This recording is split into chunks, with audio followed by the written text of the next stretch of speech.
elidalwe nguNkulunkulu kuyalinqoba izwe. Lokho kuyinqobo enqobe izwe ukukholwa kwethu. Lokho okuzalwe manje uNkulunkulu. Usho ukuthi uNkulunkulu le process akade yenza ngithi sithe number 1 sikholwa ubani? uJesu Kristu uthini? Uyinkosi lapha kwaseRoma uPaul yena ukukhuluma indaba ukuthi umuntu uyenza njani?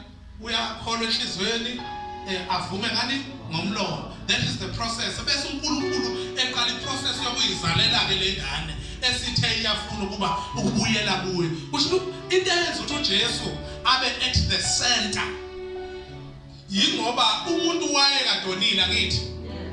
So uNkulunkulu engenayo indlela yokubuyisa umuntu amlungise ngaphandle kokuthi kuze kufike uJesu. Manje uJesu kwakredithwa ukuthi umuntu oyosindiswa oyokholwa yilongo uyena wayezolanda lokho kulahlekileyo. Angithi izwe lenkosi indodana yomuntu izile nokufuna lokho kunjani. So wangeke uNkulunkulu ayenze le process yokuzala umuntu uJesu ambeke esayidini. Aningizwa ngithini? Isonto lakini osonto kulona elingasho lutho ngoJesu. You must know ukuthi li out phela.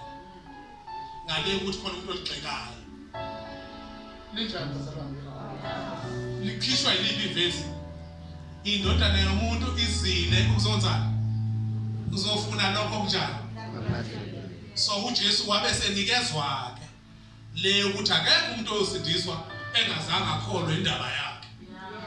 Ngoba uyena odele ubukhosi bonke. Wehla wazolela. Wehla endaweni yabafileyo. Wayolanda ikhiye bese ithathwa uSathane. Wayobuyisa neDNA yasiphethe uSathane. Wayobuyisa nebloodline yakho eyasithathwa uSathane. Wathatha zonke izinto ishizono zakho wayiphosa olwandlelwane bazalwane. Ayiphoswa ngomunye umuntu. Ayiphoswa ngomfundisi onekhathule icijile. Nokho kahle ziphoswe uJesu ngegazi lakhe. So ngenxa yalokho waba at the center yokusindiswa kwakho nokubuyiselwa kwakho. Obana bathi ngiyezwa kancane. Le ndaba kaJesu ayifuna ukurojwa. Ifuna ukugcizelelwa kakhulu ukuze umuntu azi ukuthi kwenzekeni kuyena. Ukuze noma esehlehlele emuva azi ukuthi wenzani ngoJesu.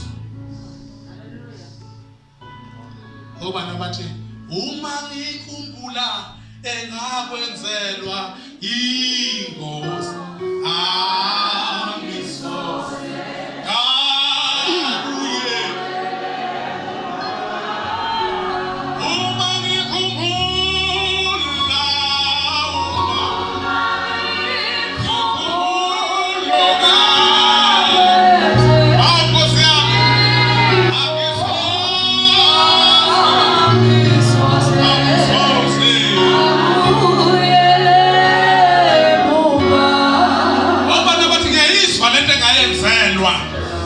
njalo iyabila la ngaphakathi kimi ayifuni ukukhohlakala.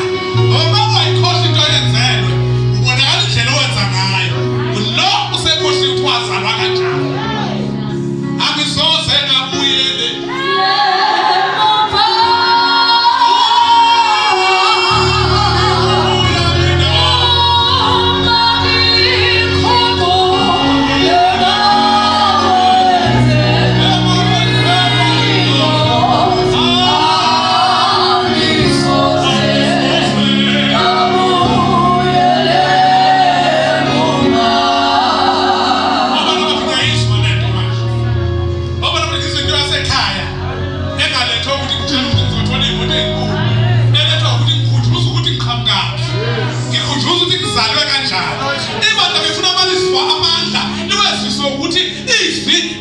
ukuthi bona baselwe kanjani ebasekuthinteka izinto ezenzekayo.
No, no, no, no, no, no, no, no.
Verse 1, 1 Peter chapter 1, verse 23. Sithola ukuthi kanti abantu bazalwa kanjani? Yini le ama ingredients okuzaleka kwakho yimaphi?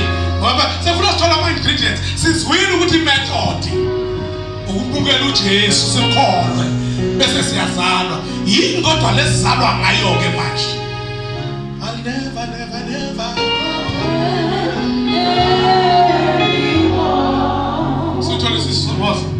First Peter chapter 1 verse 23. Senizelwe kabusha kungengambewu ephelayo kodwa teacher lungisa yini accent yini pronunciation ngeke senizelwe njalo wentombo. Verse 23. Senizelwe kabusha kungengambewu ephelayo kodwa ngengapheliyo. Yizo ke manje siyabazana nathi songena manje ngokuphela. Senze njani ukuqala? Sikholwa ukuthi uKristu Jesu uyini? Uyinkosi. Sikholwa enhlizweni senze njani? Sivume ngomlomo. Ayiphelanga lapho. Sase siyazalwa uNkulunkulu. uNkulunkulu bayisizala kanti usizala kanjani? Nangokuphetha usiyasiphendula kuphetha. Uthi nizelwe ke manje nembewu eyizwi likaNkulunkulu engaboniyo noma engabhubhiyo.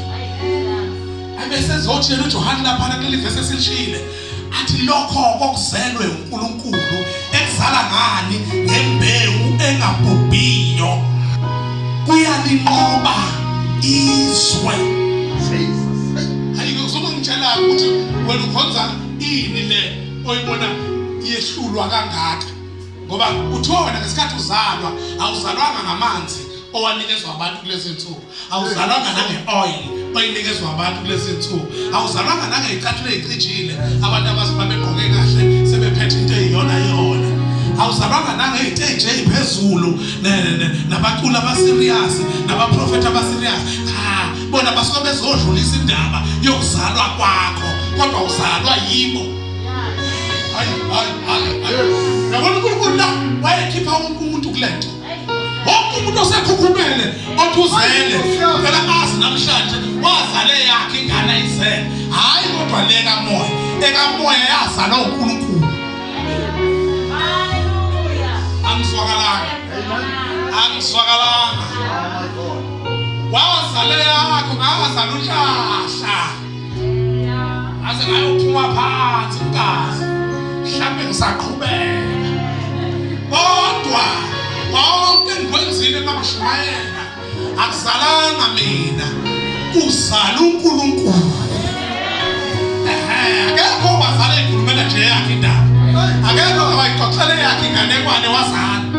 Kodwa uma waxoxeka uNkulunkulu kube sekuzalwa uNkulunkulu. Akuzali wena, kuzala uNkulunkulu.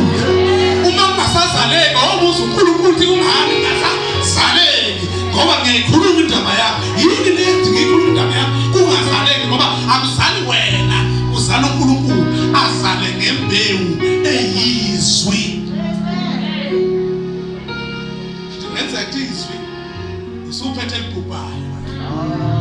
ukuthi yena mayezala uzala ngelingaphuki.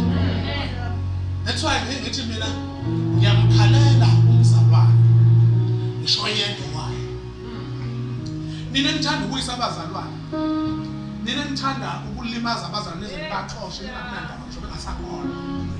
Ngicela ukunitshela kulula vele ngoba nizale, kodwa uNkulunkulu yena ozalayo usuke ekhala. uNkulunkulu kugcwele abantu basikhumbe be-more than 5,000 ajatshuliswa ukuthi kuzalwe oyedwa. Uyabona indaba yokuzalwa uNkulunkulu serious kanjani. Lento yakho yokwenza noma kanjani ingoba uzale lutho. uNkulunkulu uyazala ujabulela ngisho yi-1. So uma uzibachitha bese beba 100 isimanga leso. Futhi awukwazi ukujabulela ukuthi umuntu akasasoti. Awukwazi ngoba wena uya kuNkulunkulu. And uma uya kuNkulunkulu ufuna uNkulunkulu mayejaji ukujaja ngabantu ufika lapho. Kodwa ngitshela phela mina uNkulunkulu ukujaja ngokuthi wenzeni awufani nalo uthatha ithalente lakhe walishuthela ngaphansi. uNkulunkulu ufuna ngathi ngenze njani ithalente lingamultiply. Uma ikhuluma noJoshua uthi uNkulunkulu wena nalabantu akukho la khona Joshua wena uthi wena nalabantu ngokwenza kuhle. Kusho uNkulunkulu indaba kaJoshua uyithatha serious. Uma uJoshua engazikhohlwa abantu ukumakhelwane ngabakhohlwa abantu. Hayi ngiyakuzwa. Usuna mina ngingakuzindisiwe. Awunamuntu usho kodwa wabuya naye. Ngisho ukuthi angavakasha ke nje. Ngoba ukwazi wena ukusho lokho kuyena. Umlethela abazokwazi ukusho.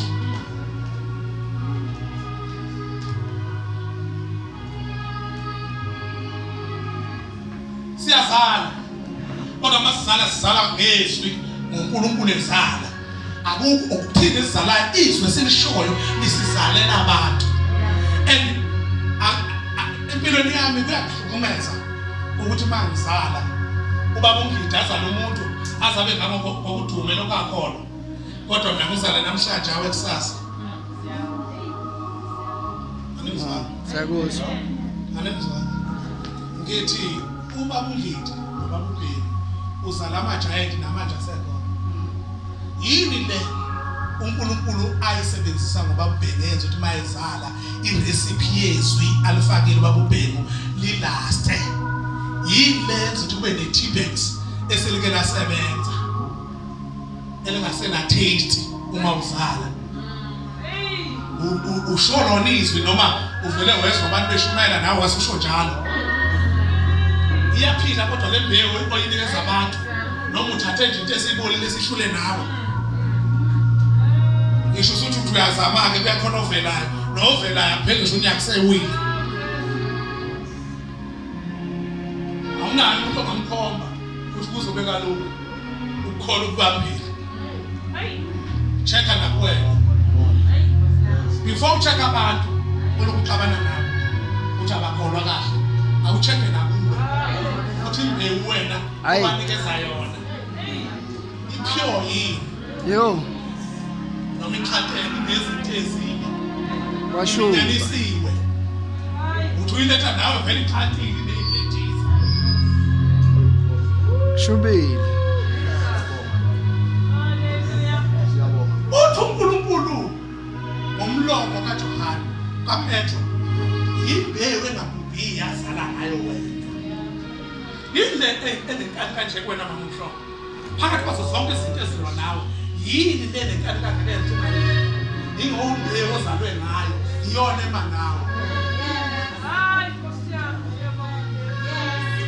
Sukuma yona. Uthi lo ngazama nami kuyishiya yonke lento. Hey, Nkosi yami. Ngiyaqala ngifaka uNkulunkulu kimi. Ngafuna ukuthi lento la ivutha amalanga Ngaphakathi. iyasha. Isha njengomlilo ngaphakathi. Ngabe sisabanika yona imbewu esha njengomlilo. Uma sesimele ukuthi masimile kwabantu uthi wazi washumayela kahle. Ngaze wayne eloquence.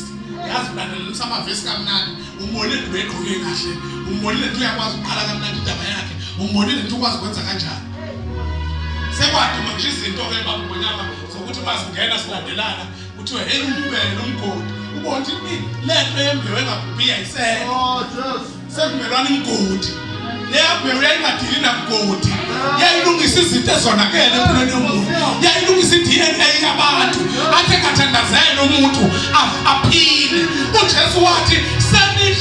ngikhululekile ngamazwi engiwakhulume kini.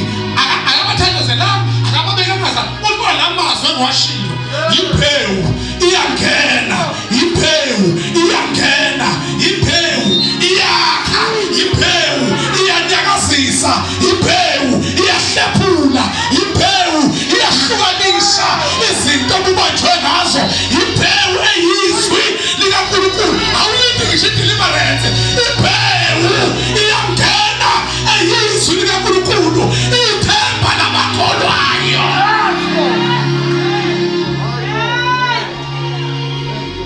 Awulindi ngisho isikhola somfundisi kodwa base kufike yena yonke inkinga zakho ziyakhela, zikheliswa imbewu hayi umuntu, zikheliswa imbewu eyizwi likaNkulunkulu. Engekho umfundisi ziyakhela imbewu, engekho umprofeti omkhulu ziyakhela imbewu, lingekho ngisho ibandla-ke eduzane ziyakhela imbewu eyizwi likaNkulunkulu. Awubuze umakhelwane, ikhona nje imbewu lakuwena. Uyayigcina nje kodwa le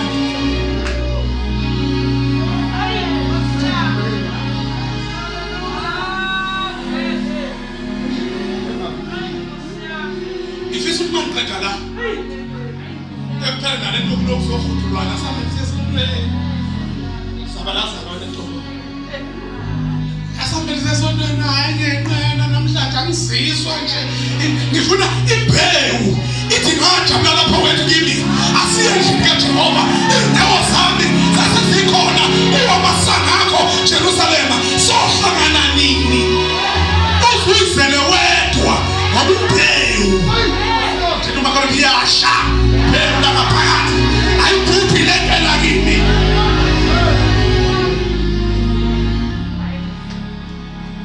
Elifana lapho ivesi lemali, ivesi lokwakha umuntu eloNkulunkulu.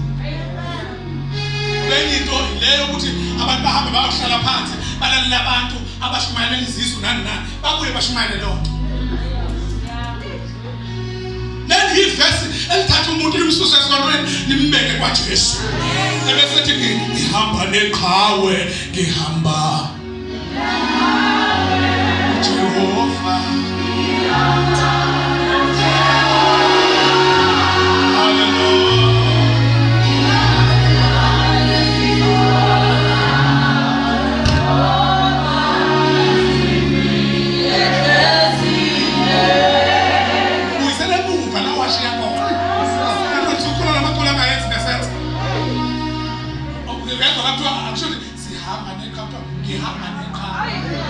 Enye into esonile yileyo kuhamba njengomshungu.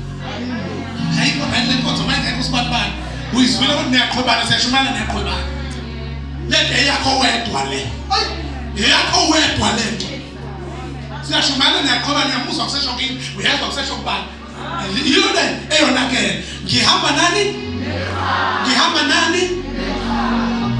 Nginyathela ngani? Asinyatheli. Anginyatheli ngisho nanaye mase kuyiwa lapho. Ngiyathela ngani? Ngisho sengivuka ngimvuzi. Ngithi nasi kuthiwa nginyathele ngedwa. Bese nginyathelela ngedwa. Alalela ukuthi ebasele ndoda. Ngiqhubeke mina ngenze njani? Ngoba le eyami ke manje. Aseyona ethu babili. Inkinga lento yakho ufuna ukunyathela nabantu. Bakhona nezinto engabuzenze right, uyeke usuke unyathela nabantu. Oh Jehova.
insimbi edlulisele enganeni insimbi edlezinye ngisho ngabe imithi izofeyila uyitshenta ufeyila insimbi idlezinye khona emntaneni iphethe insimbi khona iphethe insimbi ngiyeza kwi-ordination uzozwa ukuthi iy'ngane zakho nazo bekufanele ikhule iphathe insimbi edlezinye zingenzelwe wena kuphela nazo ziyiphathele insimbi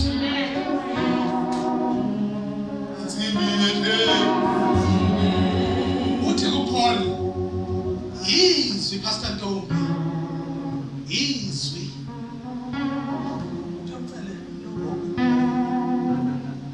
kufake masugcoka amen 5 verse 4 ke manje bese sikuhlanganisa naleli esimhlaphe mayinkosi ivuma singavala ngoba nabathi niyezwa amen ngoba nabathi niselele wena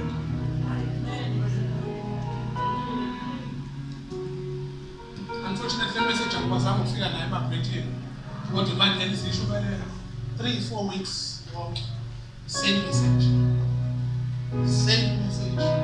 ungahluleki kuyo uNkulunkulu esigxile saze sakhanda series eqhubekayo bakuzobe uzoqhubeka tomorrow after Mamduma ngayo the same series ngoba umoya ngcwele uthi khona izinto ofuna sizikhumbuze ibandla khumbula umakhelwane khumbula siyakhunjuzwa funda ke Xolosi vala 1 John chapter 5 verse 4 ngokuba konke okuzelwe nguNkulunkulu kuyalinqoba izwe lokhu kuyinqobo enqobe izwe ukukholwa kwethu konke okuzelwe nguNkulunkulu Hey.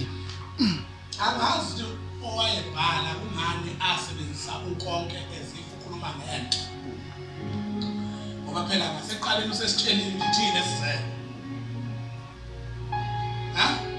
nisekhona aliphela ngaseqaleni verse 1 usitshelile ukuthi uthe umuntu okholwa uJesu Kristu inkosi uzelwe ubani so mhlambe kwangazwakala kangcono mayithi bonke abazelwe yes awangiboni kushonisa ngakwena ngiyazi ukuthi wena mhlambe lento uyikhiphe kuyona ukuze kuthiwa bonke kodwa makuthiwa mina engizelwe bese kuthiwa wonke okuzelwe uNkulunkulu uyanqoba izwe kusho ukuthi yimi phela lo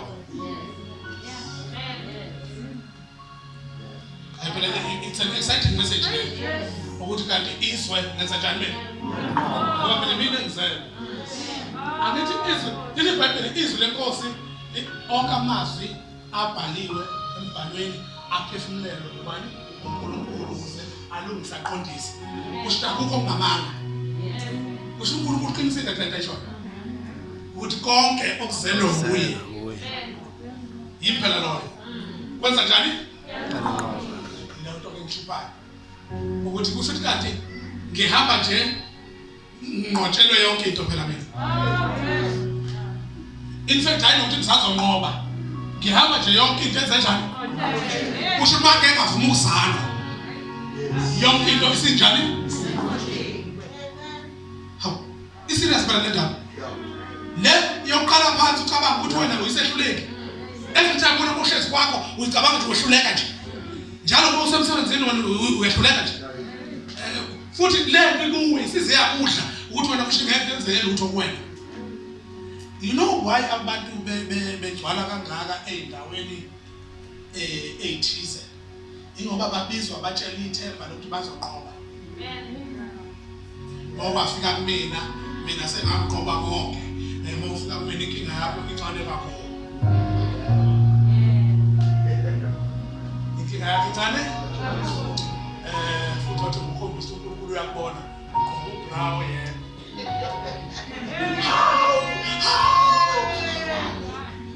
Wena nje lapho uqhothe awudansanga kanje ngesikhathi uqhothe. Usujatulisa ukuthi utshelwa omunye umuntu. Akasho lutho ngenkinga yakho ukuthi iyaphela. Kodwa ukutshela ukuthi ekhakini mawungena udlula kuphi nakuphi awusajabule izwi lenkosi alisho ngolutho ngalokho. lithe lokho okuzelwe uNkulunkulu kuyanqobisa. Akusho ukuthi uyozuye umuntu othizeni ukuzizwe unqobo. Kuthiwa uwe lo ozelwe uNkulunkulu oyonqobiswa.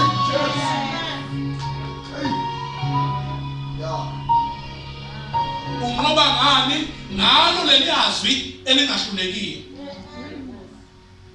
The word that cannot perish. Elingabhubhile. Elingaboniyo. Okusho ukuthi into eshiwo lelizwi mayike yashiwo. Uma yithi le yamoto emhlophe noma ebomvu iyajika manje uba mnyama. Izwi malike lashiwo bekufuna ukukhona lize likwenze. Omunye umama waba nenhlahla wagana omunye ubaba othi ungashicila wangapha ukuzana uba umashicila kuthiwa babe behlezi ndawonye enye into efuna ngisho kumele emgane abafundisi funa nazi imgane controversial people igane abantu abahlukile nikwazi baflexible because laba bantu laba sometimes they are like crazy. Sometimes they will not see you ukhona and sebebona kwenye indawo. Sometimes uzodinga attention and leso sikhathi ufuna attention uqothiwe wahlaliswa kwenye indawo. uJohn before abona into eziserious uthiwa wabona endaweni ethe ukuphakama wayeseba kumoya ngosuku lwenkosi before abona into ezithizeni. So umuntu olandinda kaNkulunkulu akuyena umuntu easy ukuhlala naye. Ngoba kwesinye isikhathi uyobe nesikhwelithatha uthando kanti uthandwa ngempela kodwa inkinga khona lo othando lwakhe olwenza ukuthi ushiye yonke into. Ngibe buhlungu ngabo 12 wazi bawushawo 3 sekuphoqa ukudala ngokubaleka ngiyakwenye isayidi ngabona lasikhona akunayo enye indawo engayakuyona. Ngiyaphoqa manje ngikhanyise ngithathe ipeni lami ngoba khona osekhuluma engeke and manje lonele kuyaphoqa ukuthi ngikhanyise nenhlahla ke lapha mawukhanyisa khona uyakwazi ukwehlisa ama lights manje fika kodwa futhi kuyaphambana ngoba lama lights ami lawo nawo athanda ukuthi afuna ngathi lama lights angathi ukuthi yabo. So kusho ukuthi ke kuphambana information lapho khona dadewenu lele mina sengibizile kanti mangibizwa ngilapha kwami ngiyasuka eduze ngiye la ngiyakhona ukuze lo wangibizayo akaceli muntu uma isikhathi ngini manginenkani ngithi akufuni ukuhamba ngiyela ngiyakhona akufiki ibona ubuthongo bese ngilombhushuza bese ngizumngane nami sethi hamba ke manje useyazi ukuthi